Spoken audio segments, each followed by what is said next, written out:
어제 저녁에 이제 요한계시록 이어서 오늘 말씀을 전할 때 오늘 설교의 제목을 무엇로 할까 생각을 했었어요. 충성된 증인으로 할까, 아니면 큰 성 바벨론은 반드시 무너진다 라고 하는 제목을 이렇게 가지고 설교할까. 어쨌든 내용은 두 가지를 섞어서 설명을 할 겁니다. 근데 어떤 제목으로 해야 더 가슴에 와닿을까 하다가 반드시 무너질 큰 성 바벨론이라는 제목으로 여러분과 함께 말씀을 나누려고 합니다. 잘 들으시고 여러분에게 큰 은혜가 되기를 바랍니다.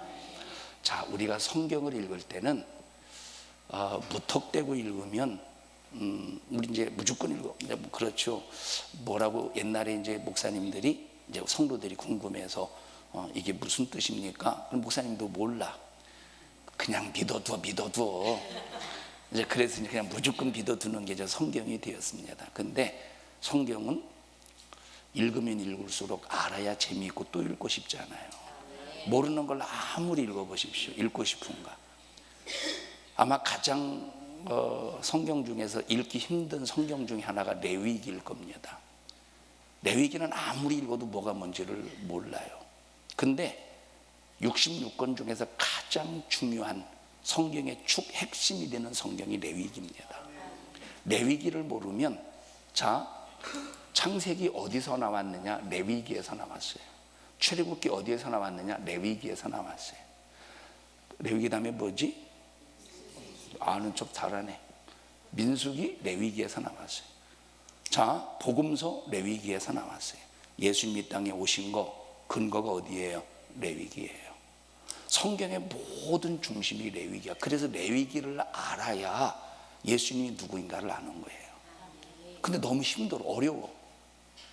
자, 왜 어렵냐라고 할 때 성경을 부분적으로 읽으면 힘들어요. 그래서 성경을 읽을 때는 큰 그림을 그릴 수 있어야 돼. 큰 그림을 그린 다음에 성경을 읽을 수 있어야 이해가 쉬워요. 자, 예를 들어서 창세기를 읽을 때 창세기의 큰 그림을 한번 그려보십시다. 창세기의 큰 그림을 그리려면 창세기는 크게 두 구조로 되어 있어요. 두 역사가 흘러. 하나는 이제 그걸 원역사라고 그래요. 일반적인 신학적인 용어로 원역사라고 그래요. 자, 그 다음에 또 무슨 역사가 있느냐면 창세기는 큰 틀을 가지고 볼 때 족장의 역사가 있어요. 자, 원역사는 역시 이제 원역사를 보면 네 가지의 구조로 이렇게 이루어졌는데, 첫째, 하나님이 태초에 천지를 창조하시니라. 창조의 말씀이 기록이 되어 있어요. 자, 그 다음에 하나님이 인간을 지으시고 선과 악을 알게 하는 나무의 열매를 먹지 마 라고 말씀하셨는데, 선악을 알게 하는 나무의 열매를 먹었어요. 인간의 죄의 타락이 기록이 되어 있어요. 자, 인간이 딱 죄를 범하고 타락한 순간에 거기서 딱 타락이 다 죄를 범한 다음에 딱 죄만 짓고 그 다음에 죄를 안 짓고 타락이 이 죄가 딱 멈춰지면 좋아할 텐데 죄는 절대 멈춰지지 않습니다. 계속 죄가 관영해서 더 이상 인류는 하나님이 놔두고 보실 수가 없어. 아주 죄악이 꽉 차 있어. 그래서 하나님께서 홍수로 심판하시는 거예요. 자, 노아만 하나님께서 그 18명만 살려놓으셨죠. 그래서 노아의 후손들이 번성해 가요. 노아의 후손들이 번성해 갈 때, 야, 우리 하나님 없이 살아보자. 만약에 또 우리가 잘못했다고 하나님께서 또 심판하면 어떻게 해? 하나님이 또 우리를 심판해서 우리를 완전히 멸하면 또 어떻게 하냐? 그래서 우리끼리 한번 살아보자. 그렇게 해서 그들이 세운 게 뭐예요? 바벨탑이에요. 그렇게 해서 세운 것이 바벨탑이에요. 바벨탑의 사건이 왜 중요하냐면, 바벨탑의 사건은 자, 언어의 시작점입니다. 언어의 시작점. 여기 하나님께서 바벨탑을 지은 그 인간의 교만함을 바라보시고 바벨탑을 무너뜨리셔서 흩으셨죠. 하나님이 바벨탑을 흩으신 방법이 뭔지 아세요? 언어를 혼잡게 했대. 언어를. 자, 저는 그 생각해 봤어요. 언어를 혼잡게 했다라고 할 때 서로가 언어를 배워서 함께 살면 안 되나? 언어를 혼잡케 했다고 할 때 왜 저 사람들이 왜 각자가 흩어졌을까라고 할 때, 자, 예를 들어서 보십시다. 중국말 중에서 식사하셨습니까? 라고 하는 말이 있어요. 식사하셨습니까? 라고 하는 말을 중국말로 하면 뭔지 아셔요? 왜 나 욕해? 기분 나쁘네? 하고 언어가 혼잡이 되니까 너 왜 나 욕해? 식사하셨습니까? 네 씨발로 마요. 이거 내가 얘기 욕한 거 아니에요.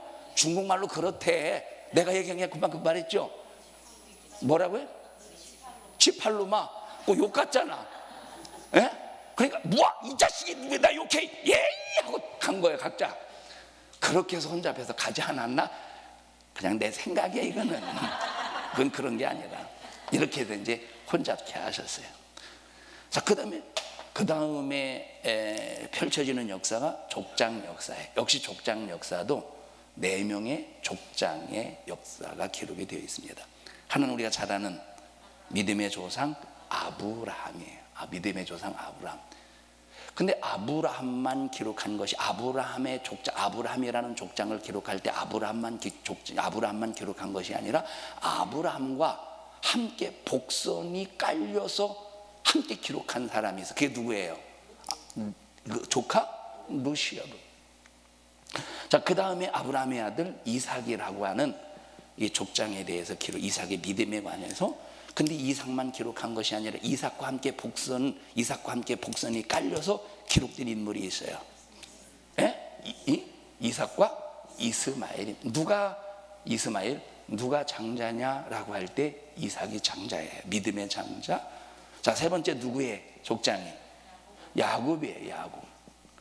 자, 야곱과 함께 또 그냥 야곱만 기록한 것이 아니라 야곱의 이야기를 펼치면서 복선으로 다른 사람 이야기를 또 펼치잖아요. 누구예요? 역시 에서라 이 말이에요. 그 다음에 어떤 족장? 그 다음에 요셉이라는 사람이에요. 요셉 장자죠.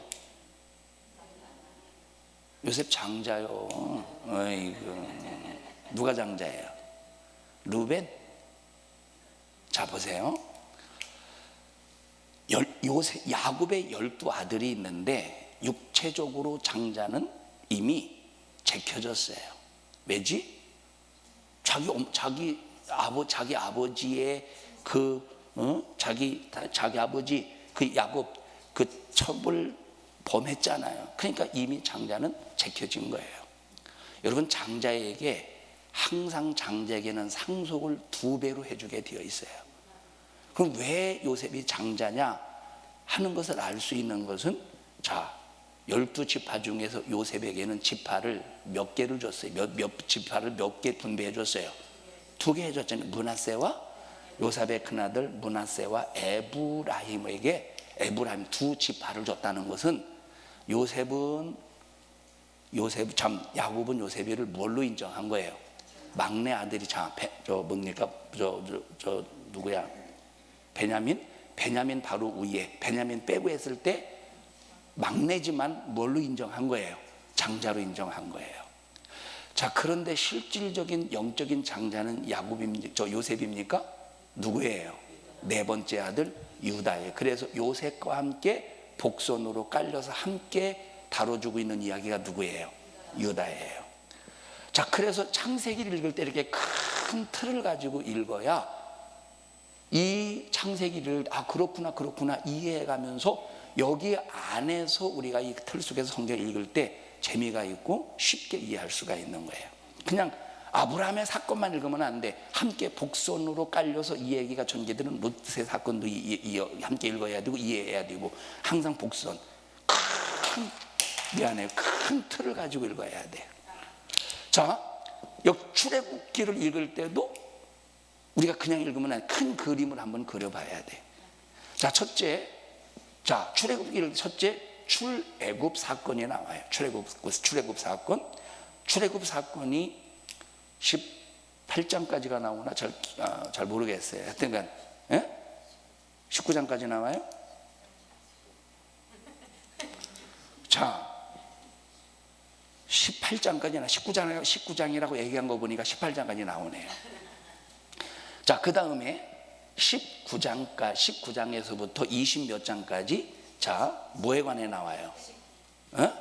율법에 관해서 나와요. 19장은 뭐냐면 19장은 바로 뭐냐면 하나님께서 모세에게 말씀하셔야 모세야 내가 이스라엘 백성들에게 율법을 줄 거야. 율법이 뭐냐면 너와 내가 함께 하고자 하는 증거야. 그래요? 그런데 그들이 율법을 받는다고 해야 내가 줄 수가 있어. 그래서 물어봐. 그래서 모세가 내려와서 장로들을 불러요. 이스라엘의 장로. 하나님이 우리에게 율법을 주신대. 너희들 어떻게 할래? 받을래? 아멘. 우리가 하나님의 율법을 받겠습니다. 그래서 20장에 모세가 시내산에 올라가서 뭘 받아요? 십계명하고 율법하고 성막의 설계도를 받는 거예요. 그래서 19장부터 24장인가 5장까지가 이제 율법에 관해서 율법에 관해 다뤄주고, 세 번째는 25장부터 마지막 장까지 성막을 짓는 과정, 성막과 성막을 짓는 과정을 말하고 있는 거예요. 이런 큰 틀을 가지고 성경을 읽을 때 우리가 성경에 대해서 좀 더 깊게 이해할 수 있고 좀 더 깊게 하나님의 말씀에 대해서 알 수가 있는 거예요. 자, 역시 요한계시록 같은 경우도 우리가 큰 틀을 가지고 읽을 수 있어야 돼요. 큰 틀을 가지고 읽지 못하면 뭐가 뭔지를 모르겠어. 이 얘기가 저 얘기 같고 왜 여기서 이 얘기가 나오고 왜 이게 도대체 무슨 얘기냐 이 말이에요. 자, 어제 저녁에 요한계시록 큰 그림을 말씀드렸죠. 기억하는 사람에게 오늘 내가 기가 막힌 선물을 드리겠어요. 자, 첫 번째 한번 큰 그림 한번 그려보십시다. 시작. 첫 번째 몇 장? 1장. 뭐예요? 어떤 부분이야? 이 1장을 서론 부분이라고 할 수 있어요. 서론 부분에 뭘 드러내고 계셔요? 예수 그리스도의 계시라고 그랬어. 예수가 누구인가에 대해서 말씀하고 있어요. 자, 두 번째 큰 그림은 2장부터 3장까지예요. 여러분 요한계시록의 1차 원독자가 누군지 아세요? 누구예요?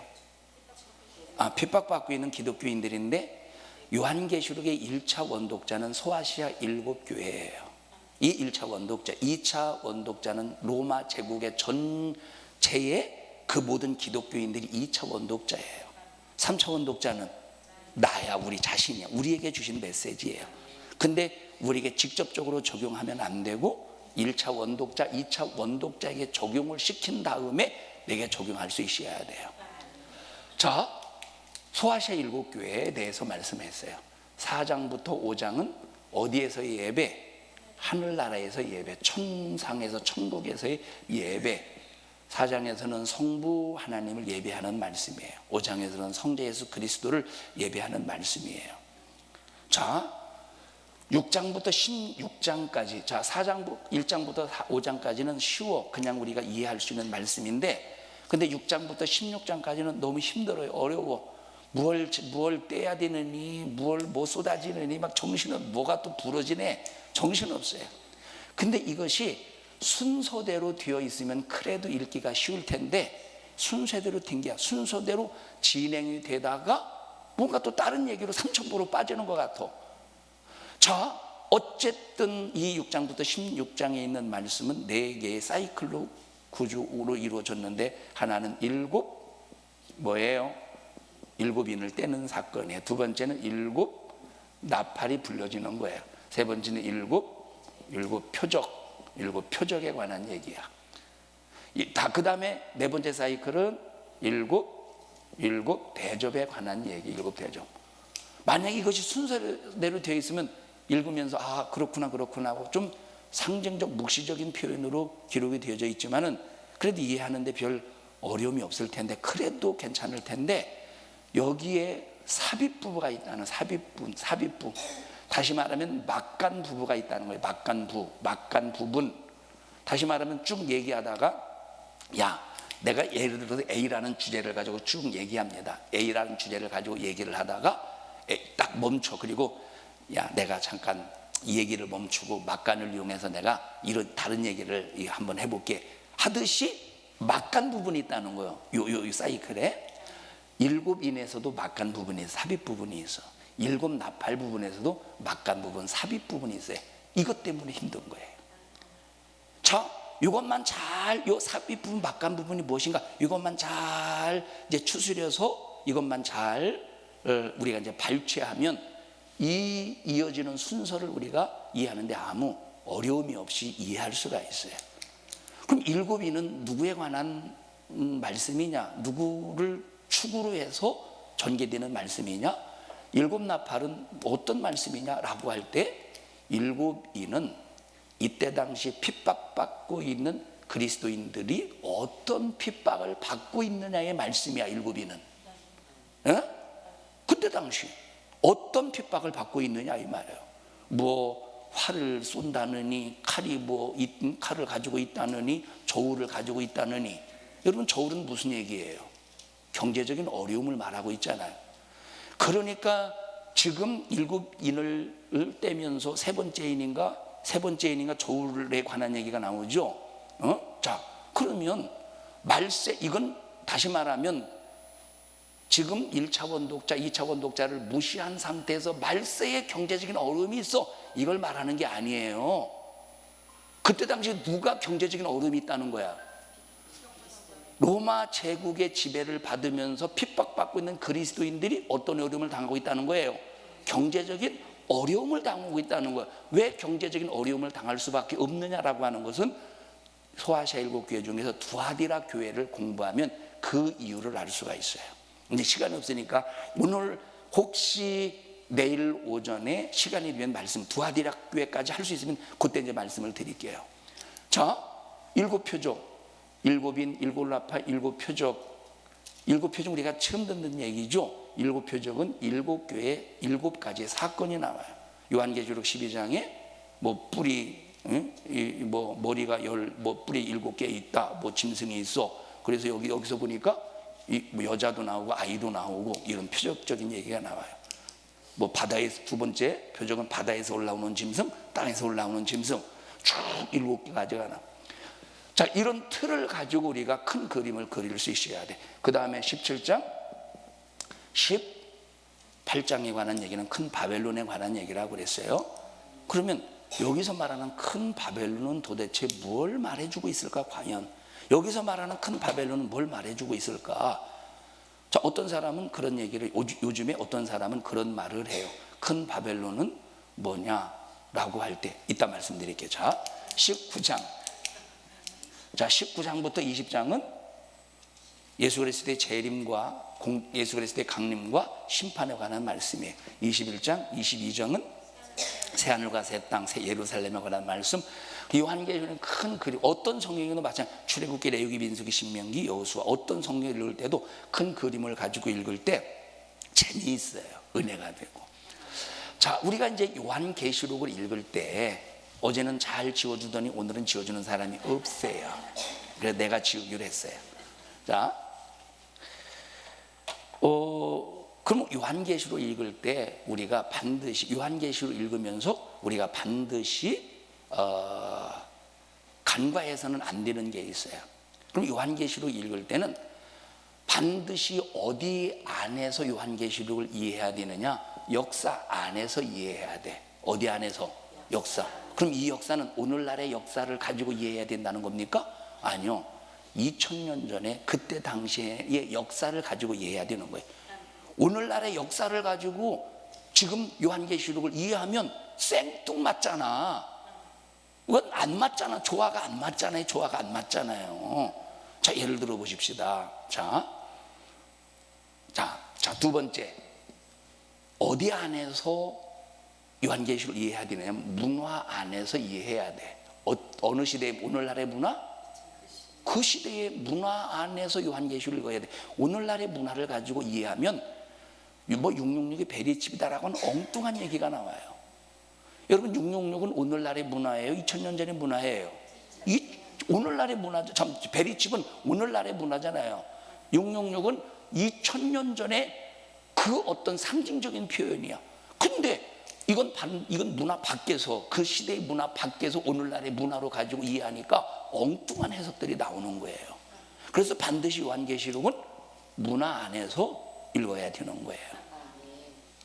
자, 세 번째, 요한계시록을 읽을 때는 반드시 어디 안에서? 본문 안에서 이해를 해야 됩니다. 상징적인 표현 많이 있죠. 요한계시록에 상징적인 표현 많이 있잖아요. 상징적인 표현이 있지만 그래도 감사하게도 상징으로 표현을 해준 다음에 뒤에 이것이 무슨 얘기라는 걸 요한계시록에서 설명해 주고 있다는 거예요. 한 가지 예를 들어 보십시다. 요한계시록 11장에 보면 두 증인이 나오죠. 두 증인이 나오고, 그럼 두 증인이 뭘까? 이거에 대해서 엄청난 해석들이 많이 쏟아져 나와요. 근데 그 뒤에 보면 그 두 증인이 무엇인가에 대해서 나와 있네 보니까, 그죠? 뒤에 보니까 두 증인이 뭔가 나와 있어. 두 증인이 뭔가 봤더니 뭐예요? 하나는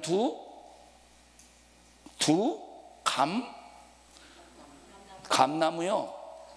두 증인이 뭔가 봤더니 두 감람나무래. 또 하나는 뭐래? 두 촛대래. 두 증인이 뭐냐? 딴 데서 찾을 게 없어요. 어디 안에서 찾아야 돼? 본문 안에서 찾으면 돼. 자, 그러면 여기 지금 두 증인이 첫째 뭐라고 그래요? 두 감람나무래. 그럼 감람나무가 도대체 뭐냐라고 할 때 감사하게도 구약 성경에 두 감람나무에 대해서 말해주고 있다 이 말이에요. 그럼 두 감람나무가 뭐냐? 자, 성경 스가랴까지 가서 읽을 시간은 없지만 거기서 두 감람나무는 뭐라고 말하느냐면 두 감람나무를 올리브라고 그러잖아요. 올리브에서 채취하는 게 뭐예요? 기름이잖아요. 그래서 두 감람나무라고 말할 때, 자, 그 뒤에 말씀을 보면 누구를 말하느냐? 그때 당시 누구를 말하느냐?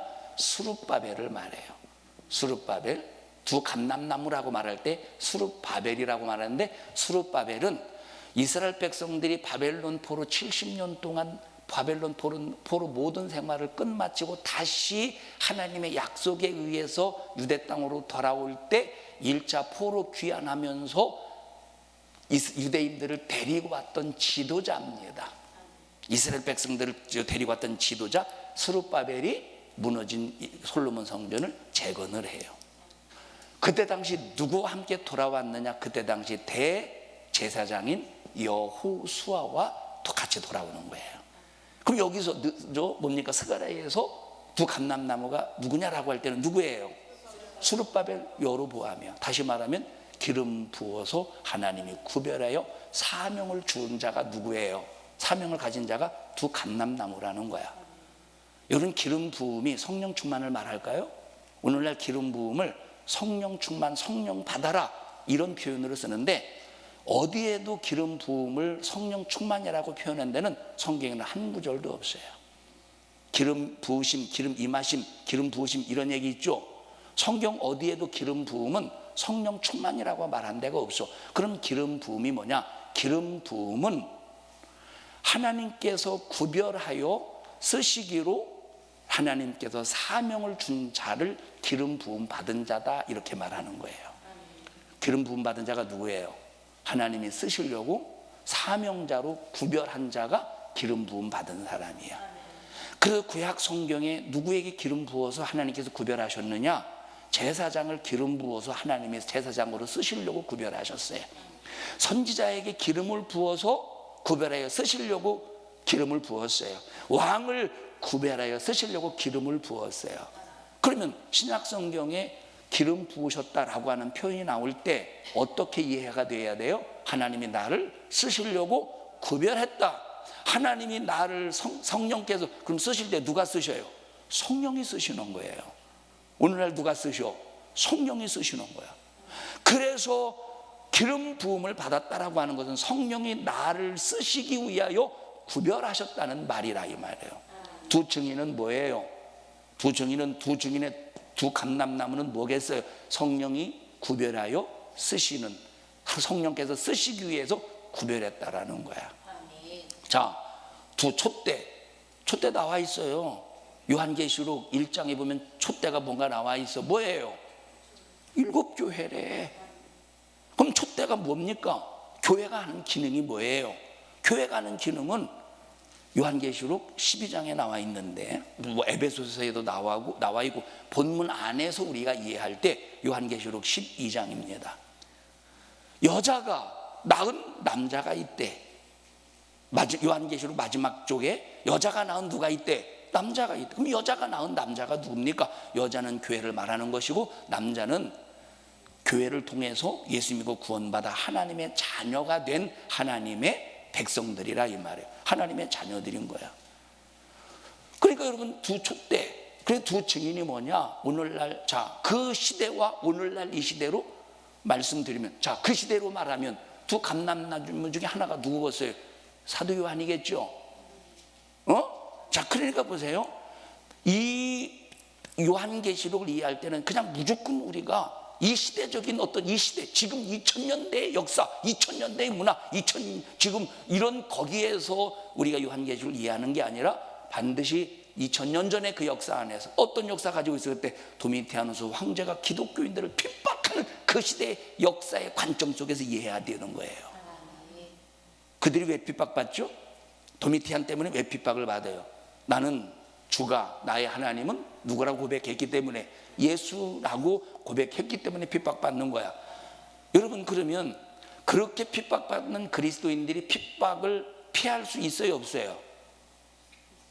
피할 수 있어.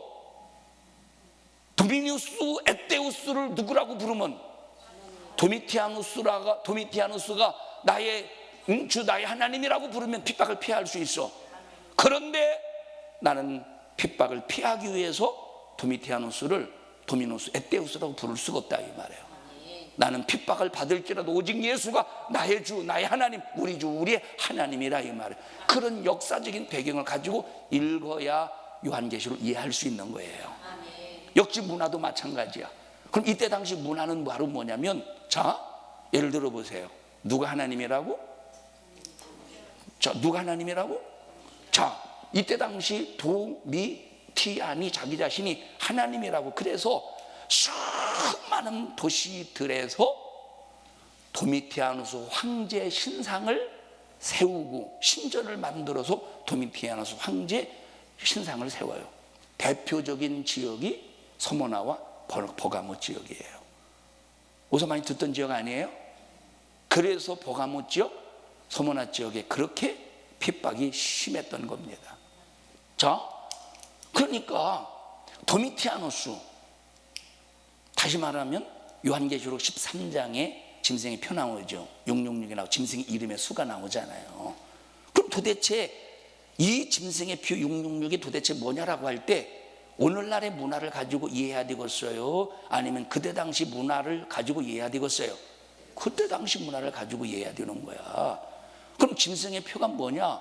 666이 뭐냐라고 할 때, 도미티아누스 황제가 나의 하나님이다 라고 하는 이것이 짐승의 표라는 거야. 도미티아누스 황제, 나는 도미티아누스 황제가 나의 하나님이에요, 나의 신이에요 라고 하는 이 믿음의 방향을 도미티아누스에게 고정시키는 이것이 짐승의 표 받는 것이 행위라 이 말이에요. 뭐 지금처럼 베리집이니 그게 아니야. 그러니까 그 역사, 그 문화를 무시하니까 엉뚱한 해석이 나오고 있다. 엉뚱한 해석이 나오고 있다 이 말이에요. 네 번째, 요한계시록을 볼 때는 반드시 어디 안에서 읽어야 되느냐? 언어 안에서 읽어야 돼요. 어디 안에서? 언어 안에서 읽어야 돼. 언어 안에서 읽어야 돼. 언어 안에서. 어제 저녁에 제가 말씀드렸어요. 쌍바육구일의 비명이 뭐냐라고. 제가 어제 언어를 말했어요. 쌍바육구일 비명에 대한 언어를 말했어요. 그걸 만약에 제가 여러분은 전혀 모르는 상태에서 대전에 와가지고 누가 이제 냄새를 풍기고 있는데, 누가 도대체 쌍바위골의 비명을 그렇게 애절하게 부르르르 하면서 누가 그렇게 쌍바위골의 비명을 그렇게 애절하게 지금 울리고 그래요 지금? 그렇다고 해봐. 그러면 다른 사람은 못 알아듣지만 아는 사람들은 알아듣지 않겠습니까? 그러니까 언어는 반드시 그 시대적인 상황 속에서 이해를 해야 되는 거죠. 예를 들어 보십시다. 평화, 평강, 평안, 화평이라는 말이 있어요. 네 종류. 성경에 평화라는 말이 있어요. 평강이라는 말이 있어요. 화평이라는 말이 있어요. 또 평안이라는 말이 있어요. 근데 성경은 한글 성경에는 네 가지로 구분했지만, 그러나 히브리어 원어 또는 헬라어 원어는 딱 한 단어야. 한 단어를 가지고 평화, 화평, 평강, 평안으로 이렇게 네 개로 나눠서 해석을 한 거예요. 한 단어인데 구약시대 히브리어로는 한마디로 말하면 뭐예요? 샬롬이에요. 헬라어로는 에이레네. 같은 의미예요. 이건 히브리어고 이것은 헬라어예요. 같은 말이야. 자, 근데 이건 지금 막 화평, 그래서 화평이 뭐냐, 평화가 뭐냐, 목사님들이 여러분 화평이 뭡니까? 화평이란 이런 거예요. 평화가 뭡니까? 평화는 이런 거예요. 또 평강이 뭐야? 평강은 이런 거예요. 여러 가지 해석이 나오죠. 근데 성경은 딱 한 단어로 압축하고 있어요. 샬롬. 헬라어 시대는 에이레네. 자, 그런데 이 에이레는 누구만 사용할 수 있는 언어냐? 기독교인들만 사용할 수 있는 언어예요. 기독교인에게만 적용되는 언어야. 그래서 로마 제국 안에서 에이레네라는 단어를 사용할 수도 없었고, 사용한다고 해도 그들은 이해를 못했어요. 그래서 로마 제국 안에서 예수 안 믿는 불신자들이, 예수 안 믿는 사람들이 평화라고 하는 평강이라는 단어를 사용할 때 에이레네라는 단어를 사용한 것이 아니라 팍스라는 단어를 사용했어요. 팍스도 평화야, 평강이야. 근데 완전히 달라. 에이레네는 내가 가난해도 내 마음의 평안, 내가 핍박을 받아도 심령의 평안, 내가 지금 수많은 질병 속에서 괴로움과 고통을 당해도 심령의 평안, 그 평안할 때 그때의 평안을 뭐라고 말해요? 에이레네의 평안이에요. 가난할 때 평안할 수 있습니까? 육체가 질병 속에 고통당해도 평안할 수 있습니까? 누가 여러분들을 막 욕하고 핍박하고 때리고 여러분을 여러분 예수 믿는다고 막 저주를 쏟아붓고 그래도 평안할 수 있습니까? 코로나 때 저희 교회 성도들, 여러분들도 그랬겠죠. 저희 교회 성도들이 막 직장에 나가요. 그럼에도 불구하고 직장에 나가요. 직장에 나가서 물어봐요. 꼭 물어봐. 그때 당신 교회 다니느냐고. 난 다닌다고. 지금 교회 나가냐고. 나간다고. 아니 지금 왜 교회 나가냐고. 코로나 시국에 교회 가지 말라고. 그래도 난 교회 나가야 된다고. 욕을 엄청 먹었어요. 핍박 엄청 받았어요. 그래도 직장이 잘릴 위기에 있다고 할지라도 직장 잘릴까 봐 불안한 것이 아니라 그럼에도 불구하고 나는 신앙생활 해야 돼 라고 찾아오는 심령의 평안이 뭐예요? 에이레네예요. 그럼 팍스의 평안은 뭐냐면, 팍스의 평안은 심령의 평안이 아니야. 팍스의 평안은 네 가지의 조건을 갖춰줘야 돼요. 여러분, 로마는 한 나라만 있는 게 아니에요. 열국이죠. 로마는 다시 말하면 수많은 나라가 황제라고 하는 한 사람에 의해서 통치하는 국가, 제국이에요. 그러니까 나라와 얼마나 많은 분열과 분쟁이 있겠습니까? 그래서 팍스가 되려면 민족 간에 갈등이 없어야 돼. 두 번째, 경제가 안정이 되어야 돼. 세 번째, 정치가 안정이 되어야 돼. 네 번째, 전쟁이 없어야 돼요. 그때 사용할 수 있는 세상 사람들의 평강이 뭐예요? 팍스예요. 자, 이렇게 그럼 도대체 평안이 뭐냐, 평강이 뭐냐 라고 할 때 그 시대의 언어를 가지고 이해를 해야 우리가 요한계시록을 이해할 수가 있다 이 말이에요.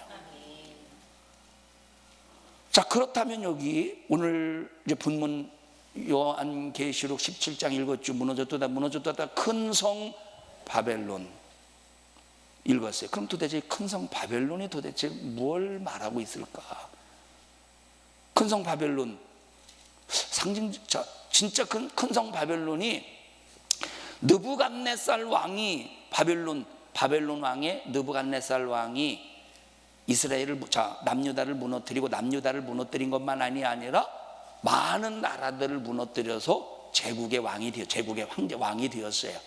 그러면 그때 느부갓네살 왕, 바벨론 그 왕이 무너뜨려서 제국을 세웠는데, 그럼 그 바벨론을 말할까? 큰 성 바벨론 무너졌대. 그럼 그 바벨론을 말할까? 아니, 이미 바벨론은 언제 무너졌어? 이미 바벨론은 남유다를 70년 동안 종살이 시켰죠. 바벨론 제국은 고작 80년밖에 안 돼. 80년에 망해. 80년 만에 망하는 것이 바벨론 제국이야. 이미 멸망했어. 누구한테 멸망했어요? 그리스에, 아니 바사의 고레스에 의해서 멸망을 당해서 바벨론 제국은 고작 80년밖에 안 돼요. 이미 무너졌는데, 무너진 바벨론을 무엇으로 17장에 무너졌도다라고 말하겠어요. 그래서 여기 17장에 나오는 큰 성 바벨론은 느부갓네살이 세웠던 제국의 바벨론을 말하는 게 아니라는 거예요. 그러면 도대체 큰 성 바벨론이 뭐냐라고 할 때, 너무나도 감사하게도 큰 성 바벨론이 무엇인가에 대해서, 자, 아까 여기 4가지 지웠지만 왜 지웠느냐? 너 이 새끼 다시 써. 자, 그래서 지운 거예요. 자, 어디 안에서? 자, 순서 바꿔도 돼요. 본문 안에서. 어디 안에서? 역사 안에서. 어디 안에서? 문화 안에서. 어디 안에서? 언어 안에서.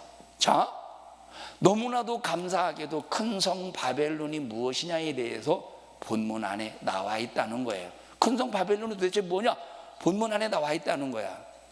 본문 안에 큰 성 바벨론이 뭐냐? 본문 안에 나와 있어요. 그래서 본문 안에 있는 말씀을 가지고 그 시대의 역사로 접근하면 큰 성 바벨론이 무엇인가를 안다 이 말이에요. 근데 그 큰 성 바벨론은 반드시 어떻게 된대? 무너진다는 거예요. 반드시 무너진대. 그래서 요한계시록 1장을 한번 가서 읽어보십시다. 요한계시록 1장을 한번 가서 읽어보세요.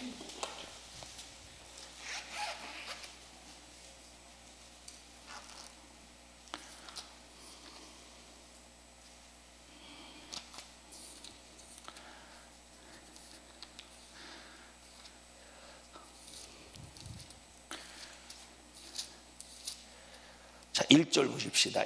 요한계시록 1장 어디를 읽냐면, 그냥 어딘지 모르겠네. 1절부터 쭉 읽다 보면 나오겠지. 1절부터 읽어봅시다. 시작. 예수 그리스도의 계시라. 이는 반드시 하나님이 그에게 주사 반드시 어떻게 될 일? 반드시 속히 될 일과 그 다음에 그 종들에게 보이시려고 그 천사를 그 종 요한에게 보내어 지시하신 것이라. 자, 여기 보십시다. 또 다른 데도 떠나 속히 될 일에 대해서 또 다른 데서도 나와요. 자, 여기 보십시다.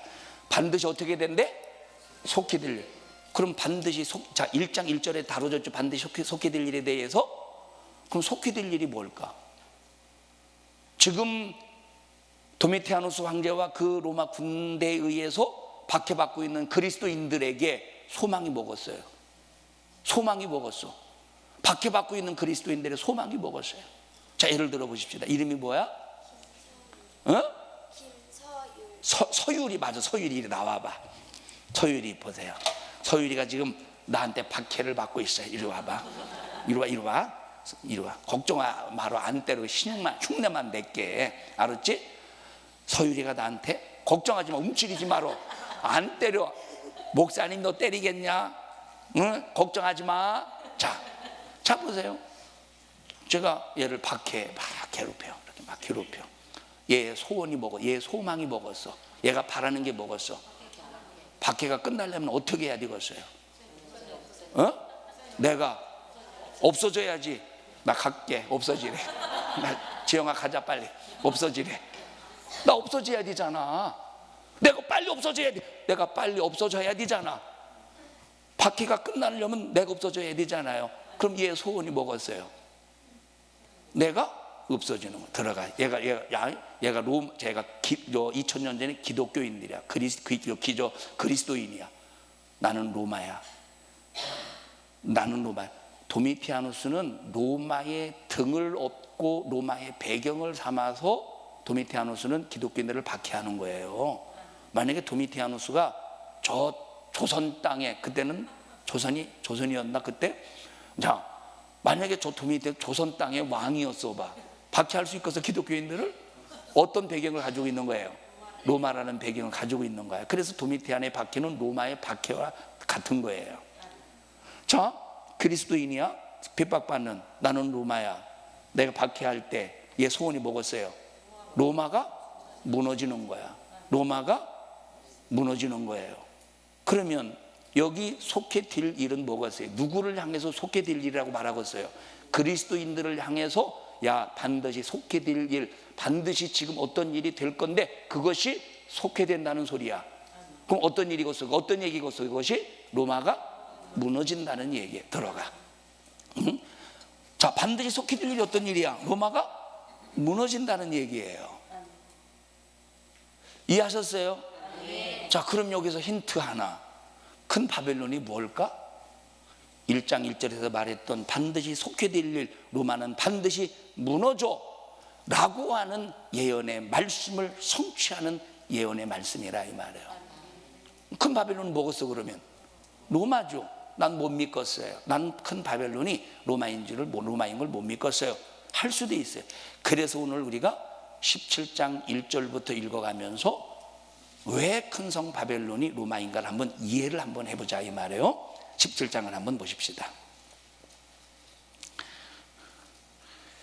자, 4장 요한계시록 4장 1절부터 1절 한번 다 하나 읽고 넘어갑시다. 요한계시록 4장 1절. 자, 시작. 2일 후에 내가 보니 하늘에 열린 문이 있는데 내가 들은 바 처음에 내게 말하던 나팔 소리 같은 그 음성이 가로되 이리로 올라오라. 이후에 마땅히 될 일, 마땅히라고 하는 말은 확실히 될 일, 무슨 일이 있어도 이루어질 일이래. 그 일이 어떤 일이에요? 그 일이 어떤 일이야? 속히 될 그 일이 어떤 일이에요? 로마가 무너져야 기독교인들의 박해가 끝나잖아. 그게 반드시 이루어진다는 거예요. 자, 결론적으로 오늘 설교의 결론적으로 말해요. 여러분 어려움을 당하고 예수 믿는 것 때문에 어려움 당합니까? 여러분 예수 믿는 것 때문에 고통 당합니까? 반드시 속게 될 일, 반드시 그 여러분이 당하는 어려움은 끝난다는 거야. 반드시 어려움은 무너진다는 거야. 그것 때문에 좌절하지 마세요. 그것 때문에 낙심하지 마라. 여기 병들어 고통당하는 사람이 있습니까? 하나님 앞에 부르지도 안 됩니까? 여러분 그것 때문에 좌절하지 마세요. 언젠가는 그 끝이 있다는 거야. 그러나 우리의 믿음은 영원해요. 우리가 예수님을 구주로 믿고 끝까지 믿음을 지키면 나의 믿음은, 나의 하나님이 내게 주신 생명은 영원하다는 거예요. 핍박은 끝이 있지만 그러나 우리의 하나님 내게 주신 믿음을 통해서 내가 소유하는 생명의 복은 영원하다 이 말이에요. 그것은 요한계시록에서 결론적으로 말해주고 있는, 물론 결론은 새하늘과 새 땅이지만 핍박받고 있는 그리스도인들에게 반드시 로마는 무너진다는 걸 말씀하고 있다 이 말이에요. 여러분 어려움 당한다고 해도 경제적인 어려움, 물질적인 어려움, 자식이 속썩입니까? 여러분 언젠가 여러분이 끝까지 믿음을 지키고 기도하면 언젠가는 속게 될 일, 하나님이 예언하신 말씀대로 무너졌도다 큰 성 바벨론, 그 여러분을 고통스럽게 하는 문제는 무너진다는 거예요. 자, 요한계시록 17장을 한번 가보십시다. 요한계시록 17장 1절 보십시다. 요한계시록 17장 1절.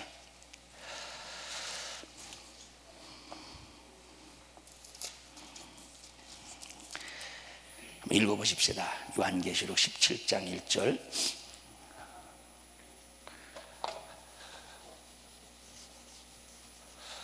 자, 시작.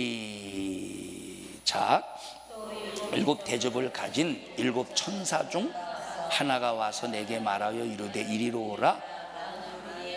자, 여기 뭐라고 말했어요? 많은 물, 여기 보세요. 많은 물 위에 어떤 년이 앉아 있대? 큰 음녀가 앉아 있대. 많은 물 위에 누가 앉아 있대요? 큰 음녀가 앉아 있대. 다시 한번 읽어보십시다. 시작. 또 7 대접을 가진 7 천사 중 하나가 와서 내게 말하여 이르되 이리로 오라. 많은 물 위에 앉은 큰 음녀가 받을 심판은 내게 보이리라. 아하, 이 음녀가 언젠가는 심판받는 걸 말해주고 있네요. 음녀가 심판받는데, 근데 음녀가 심판받는데, 그래서 18장에 무너졌도다 큰 성 바벨론이요 라고 하는 말씀이 나오는, 언젠가는 무너져 음녀가. 여러분 음녀와 같은, 다시 말하면 여러분을 핍박하는 그 무엇인가, 뭔지는 모르겠어요. 여러분을 핍박하는, 여러분을 괴롭게 하는, 여러분을 고통스럽게 하는 그 무엇인가가, 그걸 음녀라고 할 때 그 음녀는 반드시 어떻게 된대요? 무너진다는, 심판을 받는다는 거야. 하나님이 반드시 그 음료를 심판하는 것을 여러분에게 보여주신다는 거예요. 그러니 여러분, 신앙생활 예수 때문에 당한 어떤 어려움도 핍박도 그것 때문에 좌절하지 마세요. 여러분, 어제 말씀드렸죠? 수많은 핍박받는 그리스도인들이 하나님 앞에 기도해도 응답이 없는 거야. 하나님께서 귀를 열어서 음성으로 들려주고 내가 잠시 후에 너의 핍박을 끝내줄게 라고 하는 목소리라도, 음성이라도, 하나님의 주님의 음성이라도 들려지면, 그래도 하나님 그게 언제예요? 1년만 기다려. 그래요, 내가 1년이라는 그 시간을, 끝나는 시간을 알고 있기 때문에 견뎌낼 수 있는데, 아무도 언제 끝날지 알지를 못하는 거예요. 그때 사도 요한이를 통해서 말씀하셨다 이 말이에요. 그때 사도 요한이를, 걱정하지 마, 반드시 속히 될 일을 내가 이룰 거야. 속히 될 일은 바벨론, 너희들을 괴롭히는 큰 성 바벨론, 로마는 반드시 무너질 거야. 그 반드시 그거 이루어져 라고 사도 요한이를 통해서 가르쳐주고 있다니까.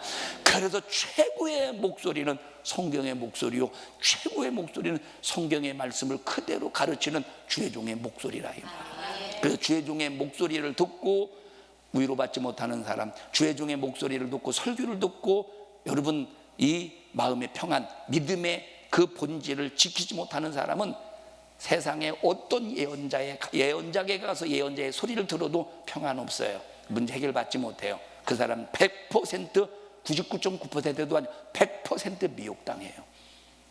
여러분에게, 여러분을 위해서 세워주신 담임 목사님의 설교를 듣고 위로받지 못하고 힘을 얻지 못하고 믿음의 소망을 갖지 못하면 그 사람이 세상에 어디를 가서 예언자의 목소리를 듣는다고 할지라도 위로받지 못해요.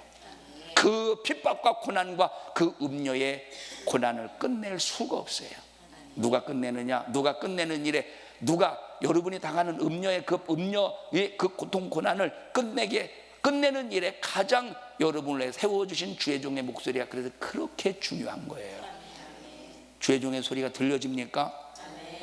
들려지는 사람만, 들려지는 사람의 옆에 앉은 사람만 축복받았네요.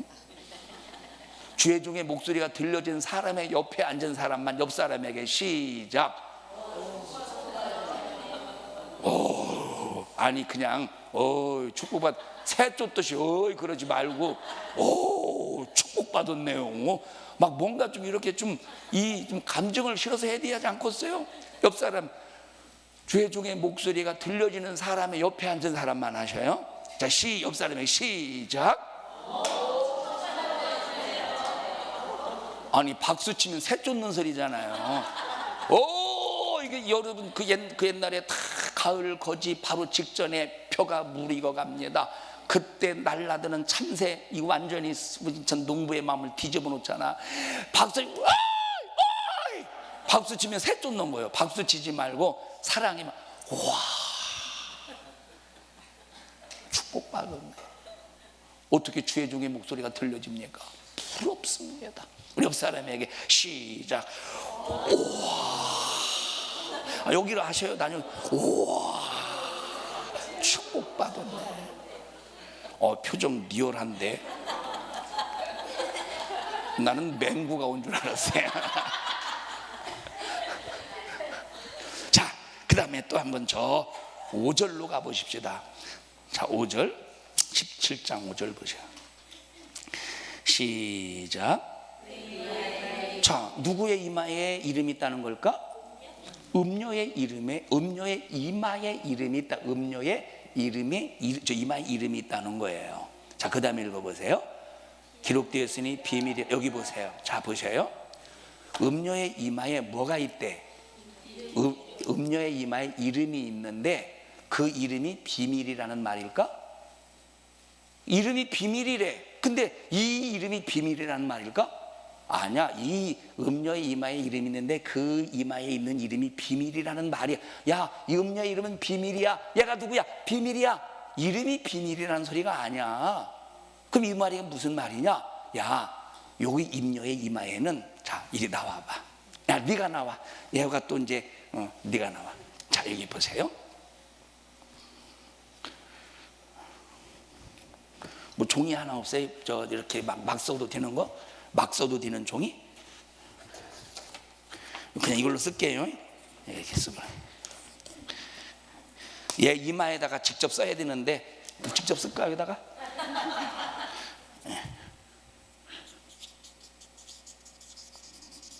자, 썼어요. 지금 이렇게 썼어. 이마에 이렇게 다 붙이고 있어. 자, 얘 이마를 보니까 이 여자의 이마에 뭐가 있대? 얘 이름이 있는데 이거는 공개되지 않을 이름이래. 다시 말하면 야, 얘 여자의 이름이 있어. 이건 근데 이 이름에 대해서는 비밀이야. 아무도 알면 안 돼. 우리끼리만 알아야 되는 비밀이야. 이 얘기예요. 이름이 비밀이라는 말이 아니라 야, 이 음료의 이름은 우리끼리 아는 비밀이야. 우리는 이 음료의 이름을 이렇게 사용하자라고 하는 얘기가 비밀의 의미라 이 말이에요. 야, 다른 사람은 이 음료의 이름을 다른 사람은 음료라고 하지도 않아. 누구만 음료라고 해요? 기독교인만 음료라고 말해. 그리고 이 음료의 이마에 뭐가 있어? 이름이 있는데 야, 다른 사람은 이 음료를 이렇게 부르지만 우리는 이렇게 부르자. 우리끼리만 아는 비밀이야? 그럼 우리끼리 어떻게 부를래? 그리고 그 이마를 뒤집어 보니까 어떤 이름이 있대요? 이름을 뒤집어 보니까 바벨론이라는 이름이 있다는 거야. 그럼 이 음료의 이름은 비밀이에요? 바벨론이에요? 바벨론인 거야. 근데 이 바벨론에 대한 이 여자가 바벨론이라는 거에 대해서 우리가 우리 기독교인들끼리 어떻게 하자는 거야? 우리는 비밀로 하자는 거예요. 그러면 그 시대에 이 바벨론 그러면 누구야? 아니, 음료야. 그 시대 야, 바벨론이 그러면 그 시대 기독교인들끼리 야, 바벨론이 말이야. 그러면 누구야? 음료라 이 말. 이제 음료가 누군가는 좀 이따 말씀드릴게요. 자, 들어가. 이해하셨죠? 이 음료의 이마에 있는 이름이 비밀이라는 소리예요. 이 이름이 다른 어떤 이름이 있는데 그 이름을 비밀로 하자는 말이에요. 비밀로 하자는 말이야. 이해하셨어요? 이 음료의 이름은 비밀로 하자 이 말이에요. 이 음료는 자, 그 다음에 저 8절 한번 가보십시다. 8절. 아니, 저 뭡니까? 여기 5절 다시 읽어요. 5절 7장 5절 시작. 그 이마에 이름이 기록되었는데 이거 우리끼리 비밀로 하자. 근데 그 음료 이름은 뭐래? 큰 바벨론이래. 그 이름은 뭐래요? 큰 바벨론이래. 이 음료의 이름은 큰 바벨론이라고 그 이마에 적혀 있다는 거예요. 쉬워요? 어려워요? 자, 그 다음에 땅의 음료들과 시작. 땅의 음료들과 가증한 것들의 어미라 이렇게 말했어요. 그 다음에 저 8절 한번 보십시다. 8절 18절 보십시다. 18절. 자, 18절 시작. 또 네가 본 바 그 여자는 누구래? 땅의 임금들을 다스리는 이 여자가 어떤 여자래? 땅의 임금들을 다스리는 큰 성이래. 이 여자가 누구래요? 땅의 임금들을 다스리는 임금을 다스리는 임금. 자, 단수예요, 복수예요? 임금을 다스리는 임금들을 다스리는 큰 성이래. 이걸 여러분들이 기억하시고 3절로 다시 한번 가보십시다. 요한계시록 17장 3절 시작. 곧 성령으로 나를 데리고 광야로 가니라. 내가 보니 여자가 아까 이 여자가 어떤 여자예요? 음녀예요. 이 여자가 시작. 붉은 빛. 자, 이 여자가 붉은 빛 짐승을 탔는데 그 다음에 시작. 그 짐승의 몸에 참남된 이름이 가득하고 7 머리와 뭐가 있대? 7 머리와 10 뿔이 있대요. 자, 그런데 보세요. 여러분, 사단을 마귀를 말할 때도 7 머리 10 뿔을 말해요. 짐승을 말할 때도 7 머리 10 뿔을 말해요. 그럼 짐승이 사단일까요? 여기 성경에서 짐승을 말할 때 사단을 말할까요? 사단도 10머리 7 머리 10 뿔이야. 짐승을 말할 때도 7 머리 10 뿔이에요. 자, 요한계시록 12장으로 한번 가보십시오. 17장 좀 이따 다시 또 읽을 거예요. 12장으로 가보세요. 요한계시록 12장으로 가보십시다. 자, 3절, 그냥 3절 요한이 12장 3절 시작. 하늘에 또 다른 이적이 보이니 보라, 한 큰 붉은 용이 누구죠? 붉은 용은 누굴 가리켜요? 사단을 마귀를 가리켜. 그 붉은 용이 있어. 머리가 몇 개래? 머리가 7개. 여기 보세요. 아까 짐승 머리가 몇 개라고 그랬어? 7개. 뿔이 10개래. 여기 사단도 머리가 7이요, 뿔이 10이야. 그럼 짐승도 머리가 7이요, 뿔이 10이래. 근데 차이가 있어. 어떤 차이가 있느냐? 면류관을 머리에 썼느냐, 뿔에 썼느냐의 차이라 이 말이에요. 자, 사단은 면류관 어디에 썼대? 머리에 면류관을 썼대. 머리에 면류관을 썼대. 짐승은 어디에 썼대? 10뿔, 10제국, 10구. 어디에 썼대? 뿔을, 자, 면류관을 뿔에 썼대. 그래서 10뿔의 면류관을 쓰면 짐승이요, 면류관을 머리에 쓰면 사단, 마귀를 가르친다 이 말이에요. 자, 17장 1절로 다시 한번 가보십시다. 17장 3절 다시 한번 보십시다. 자, 시작. 곧 성령이 나를 데리고 광야로 가니라. 내가 보니 여자가 붉은 빛 짐승을 탔는데 그 짐승의 몸에 참남된 이름들이 가득하고 7머리와 10뿔이 있대. 7머리와 10뿔이 있대. 자, 그러면 도대체 이 7머리는 뭘 가르치느냐라고 할 때 본문 안에 답이 있다고 말했어요. 본문 안에 답이 있어요. 자, 9절로 한번 가보십시다. 9절. 자, 9절 시작.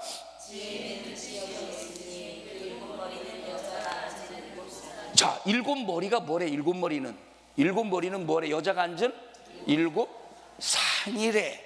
여자는 어디에 앉아있대? 아까 그 많은 물 위에 앉아있대? 많은 물 위에 서있대? 어디에 앉아있대? 7산에 앉아있대. 7산에. 하나 둘 서희 너희 다섯 여섯 7산에 앉아있대. 음료 머리에 이마에 이름이 있는데 우리 기독교인들만 아는 비밀이야. 그런데 이 여자는 많은 물 위에 앉아있고 이 짐승을 깔고 앉았는데 짐승은 뿔이 10이요, 머리가 7인데 그럼 도대체 7머리는 뭘 상징하느냐면, 뭘 묵시적으로 표현한 것이냐면 7산을 표현한 것이라 이 말이에요. 자, 요 그림을 잘 여러분들 한번 한번 여러분들이 잘 보셔. 이 그림을 잘 보셔요.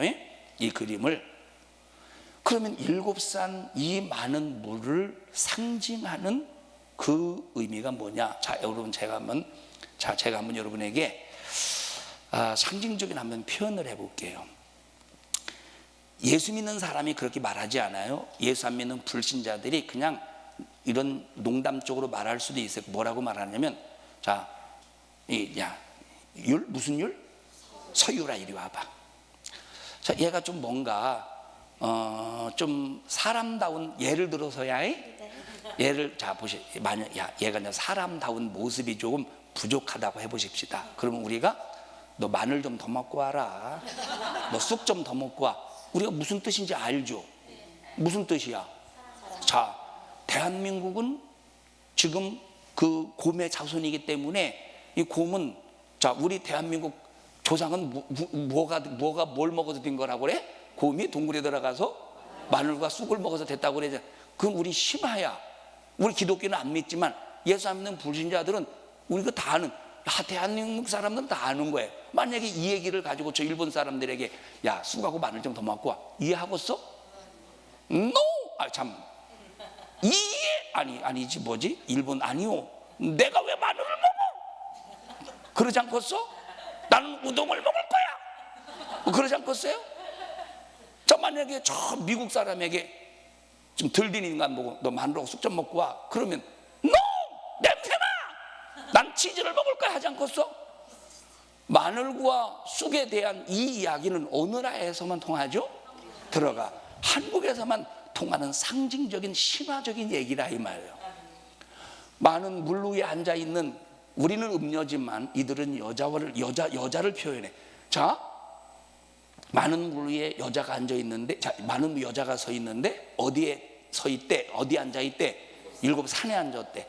이거는 그 시대에 사는 사람이라면 이건 뭘 말해주는가? 그 시대에 누구나 다 아는 신화적인 얘기라 이 말이에요. 우리는 몰라. 왜 모르느냐? 우리는 마늘과 쑥밖에 몰라. 근데 이 시대는 이거 오늘날도 그 나라 사람들은 다 알아. 이게 무슨 얘기인지. 그 나라의 건국 신화적인 얘기이기 때문에 다 안다 이 말이에요. 자, 그 보내주셨어요 방송실에? 예, 한번 여기 띄워주실래요? 그 그림을 먼저 한번 띄워요. 그림을 먼저 한번 띄워요. 그림을 먼저. 자, 이거 말고 그림. 자, 이게 바로 뭐냐면, 자, 여기를 보세요. 여기가 테베레 강이에요. 테베레 강. 테베레 강인데, 자, 제가 한번 지도를 한번 그려볼게요. 지도를 잘 그리는 못하지만,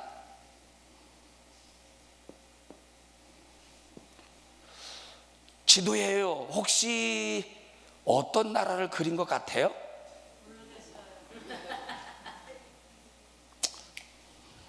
집에 갈까? 어떤 나라를 그린 것 같아요? 아, 이 정도 하면은 뭔가 좀 눈치가 있어야 되는데, 자, 이게 어떤 나라냐면 지금의 이탈리아야. 아이고 참 속 터져 죽겠네. 이탈리아 이 정도의 로마가 있어요. 로마가. 이 로마, 자, 로마 이게 이제 이탈리아인데 로마인데 이렇게 약 460km 정도 되는 460km 되는 강이 있는데 그 강을 테베레 강이라고 그래요.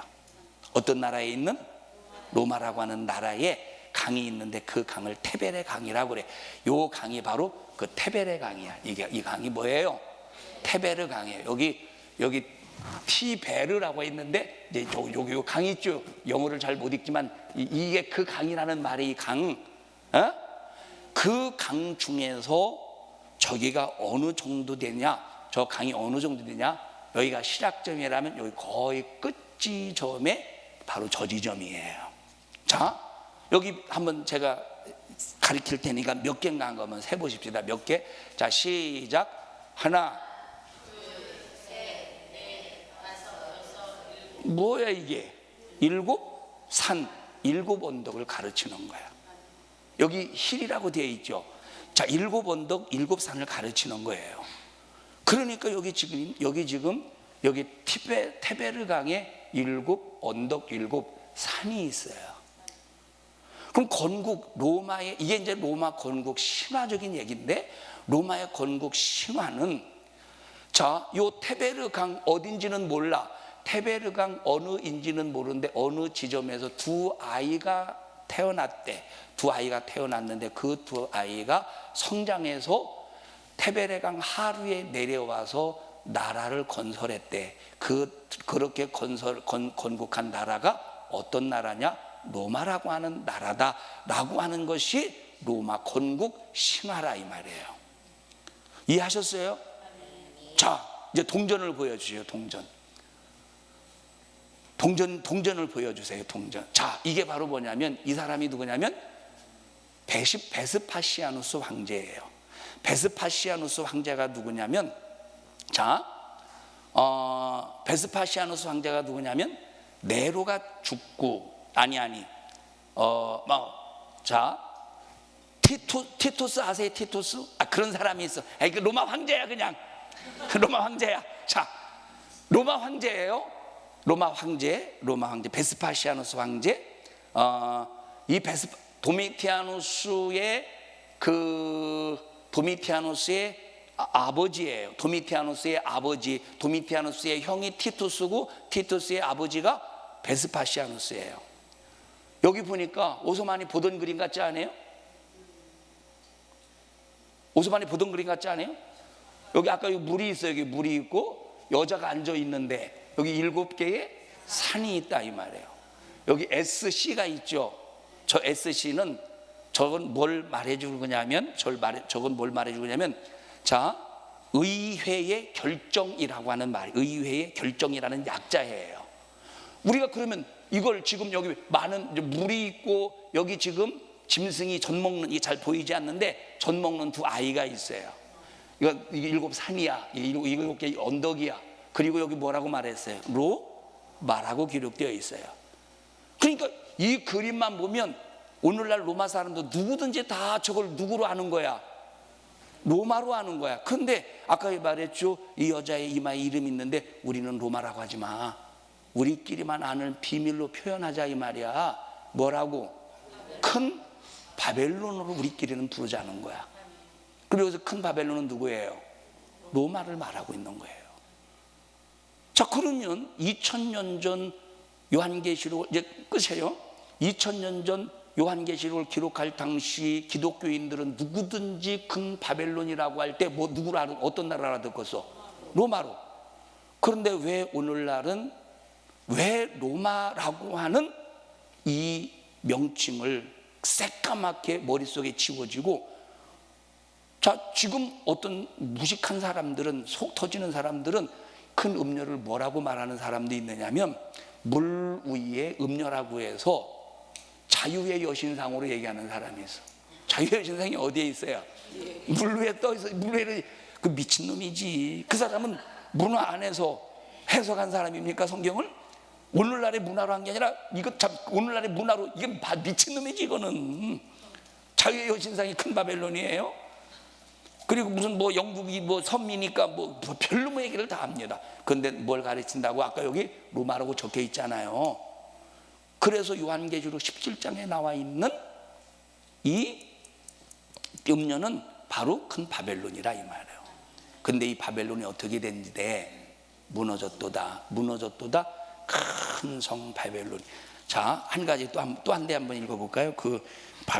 이렇게 방백과 언어 막 나오는 데에서 한번 읽어보시기. 몇 절이세요? 몇 절인가 한번 찾아보세요.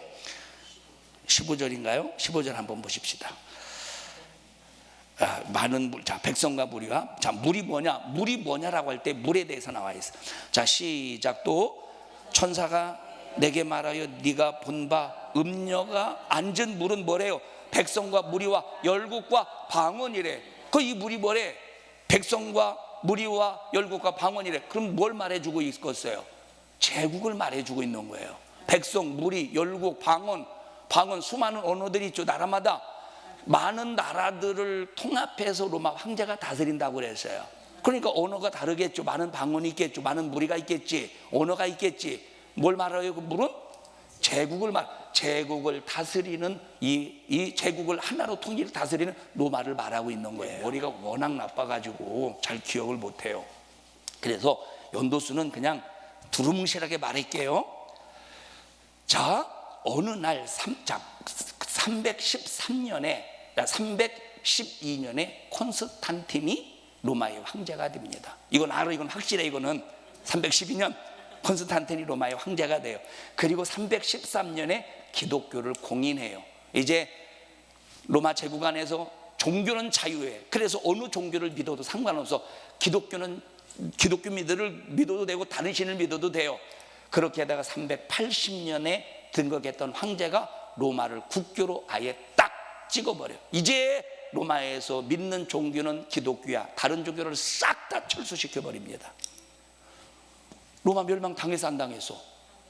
안 당했잖아. 지금 오히려 기독교 국가가 되었다니까. 물론 변질된 기독교지만, 그러나 겉으로 볼 때는 뭐예요? 기독교 국가가 되었다 이 말이야. 기독교 국가가 된 거야. 자, 300 약 한 12년 전에 311년인가 311년가까지가 로마 황제에 의해서 10차에 거쳐서 기독교인들한 박해가 극심했습니다. 그러다 콘스탄틴이 황제가 되면서 기독교의 박해가 끝난 거예요. 기독교인이 박해 받을 때 어디 들어갔다고? 어디 숨었다고? 카타콤에 숨어 들어가 있어요. 카타콤에서 들어갔을 때 A라는 카타콤에서 나오셔요. A라는 카타콤에서 나왔어요. 김주연?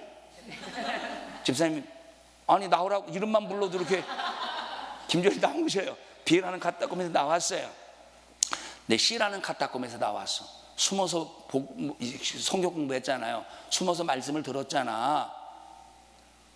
숨어서 말씀을 듣고 이 예배하고 성경 공부하고 그랬는데 이제 종교의 자유가 있어서 딱 나왔어요. A라는 카타콤, B라는 카타콤, C라는 카타콤, 아니다. A라는 카타콤, B라는 카타콤, C라는 카타콤 출신이야. 아이고 예수님 믿으세요. 얼굴 보니까 예수님 믿으시는 것 같네요. 아이고 예수님 믿으시네. 이야 예수님 믿으시. 얼굴 보니까 막 예수님 믿으시네. 예수의 기름이 잘잘잘 넘치시네요. 짚고 갑니다. 신앙생활 어디서 하셨어요?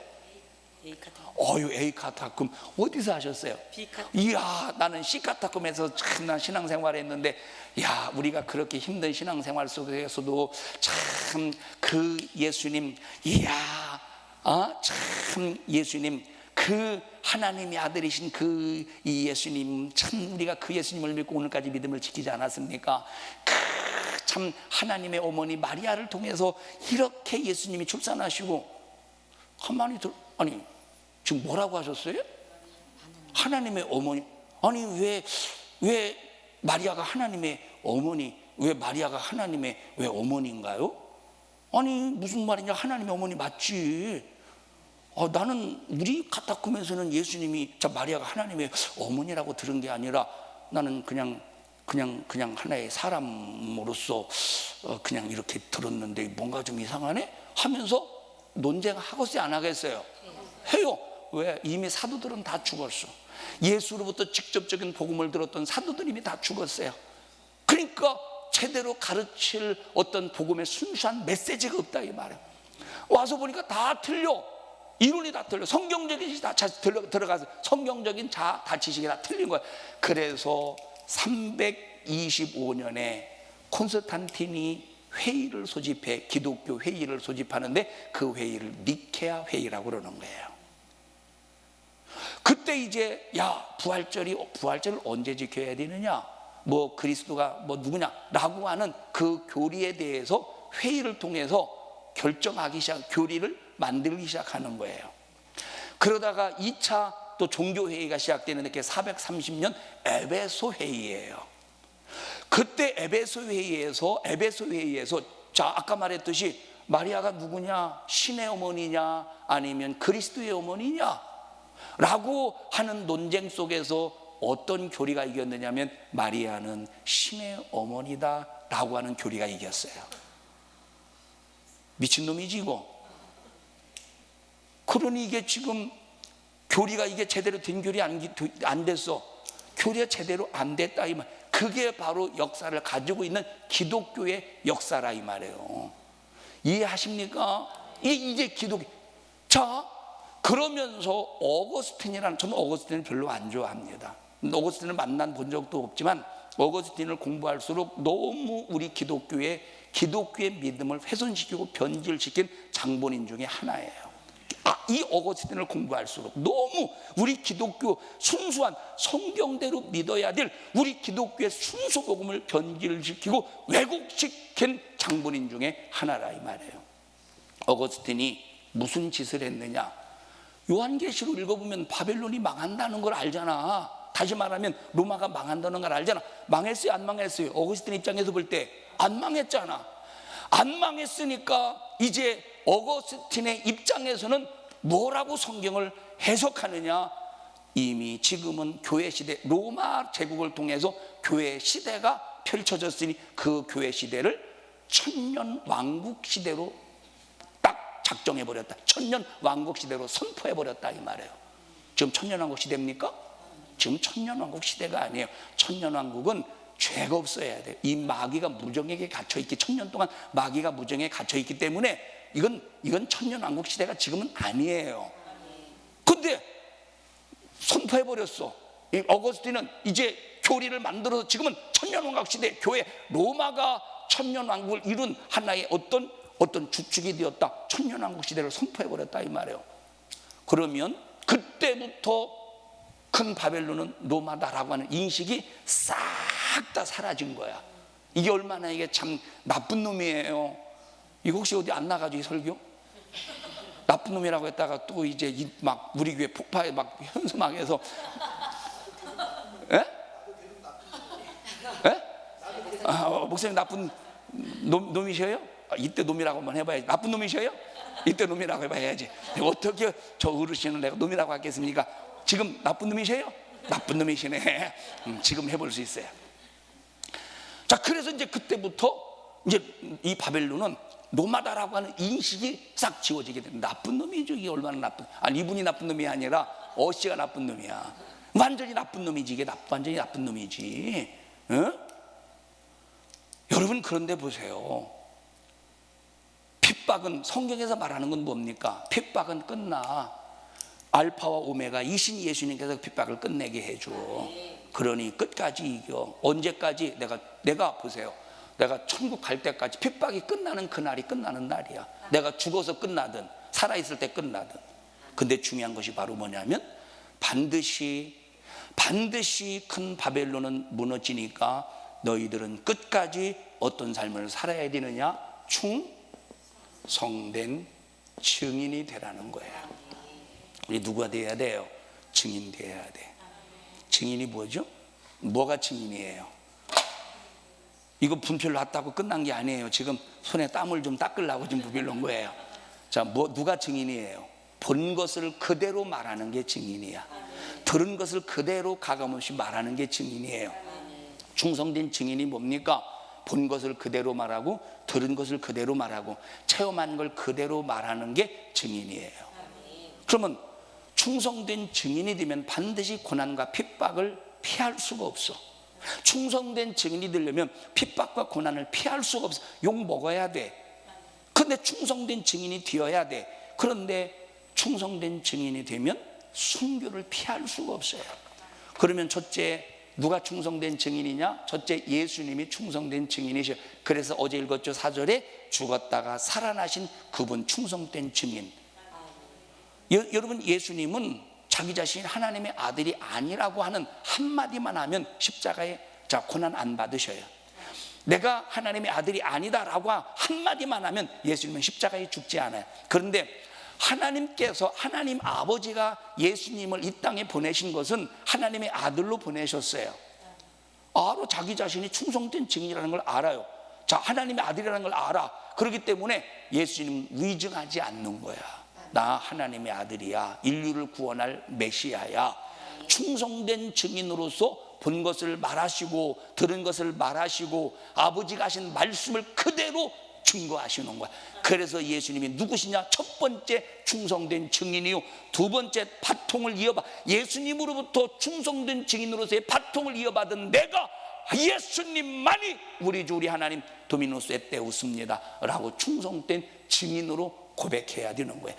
그래서 요한계시록을 보면 여러 군데에서 두 가지가 나와, 하나는 예수 증거로 인하여 목배임을 받을지라도, 또 하나는 하나님의 계명을 지키는, 요 두 가지는 항상 따라다녀서 요한계시록에 여러 군데에서 나오고 있는 거예요. 그럼 충성된 증인이 누구예요? 예수의 증거. 예수님은 나의 구세주다, 예수님은 나의 하나님이다 라고 하는 증거를 끝까지 지키라는 거야. 네가 핍박 속에 있다고 할지라도, 로마가 너를 신앙생활 못하게 한다고 할지라도, 하나님의 계명을 지키지 못하게 한다고 할지라도 너 끝까지 하나님의 말씀의 계명을 지켜. 그게 누구냐? 충성된 증인이라는 거예요. 자, 한 군데만 읽어볼까요? 자, 마지막, 20장 읽어. 12장도 있는데 20장 가서 읽어보십시다. 4절 한번 보셔요. 12장도 있고 다른 데도 있는데 20장 가서 한번 읽고, 20장 요한계시록 20장 한번 가서 읽어보세요. 4절 보십시다. 시작. 내가 보좌들을 보니 거기 앉은 자들이 있어 심판하는 권세를 받았더라. 또 내가 보니 예수의, 자, 첫째 예수의 증거와 두 번째 하나님의 말씀을 인하여 내가 예수의 증거, 다시 말하면 충성된 증인이야. 나는 하나님의 말씀을 인하 충성된 증인이기 때문에 나는 그분의 명령을 거절할 수 없다 이 말이에요. 충성된 증인의 삶이야. 예수의 증거, 충성된 증인이야. 하나님의 말씀을 인하여 충성된 증인의 삶이에요. 충성된 증인과 충성된 증인의 삶이 그대로 핍박 속에서도 너희들은 그 믿음의 본분을 지켜. 왜? 핍박하는 로마는 무너져. 핍박하는 큰 바벨론은 반드시 무너져. 이건 반드시 속해 될 일이야. 근데 이걸 누가 어그러뜨렸어? 누가 어그러뜨렸어요? 로마가 어그러뜨렸죠. 어거스틴이 어그러뜨려 버렸다 이 말이에요. 나쁜 놈이죠. 우리는 그래서 보세요. 지금은 2000년 전에는 로마였지. 2000년 전에는 큰 바벨론이 로마였죠. 지금 이 시대에는 도대체 큰 바벨론이 무엇일까? 그것이 내 신앙생활 방해하는 모든 요소가 큰 바벨론이야. 뭐 미국이다, 그냥 그건 미국이야. 미국이 미국이지 무슨 그 뭐 지금 이저 요한계시록 나와 있는 큰 바벨론이 그 미국이야? 그건 미국이야. 그냥 그건 미국이야. 근데 만약에 내가 미국 때문에 신앙생활 못한다면 내게 큰 바벨론은 뭐겠어요? 미국이야. 근데 내가 미국 신앙생활하는 일에 미국과 상관없어. 그럼 미국은 큰 바벨론이 아닌 거예요.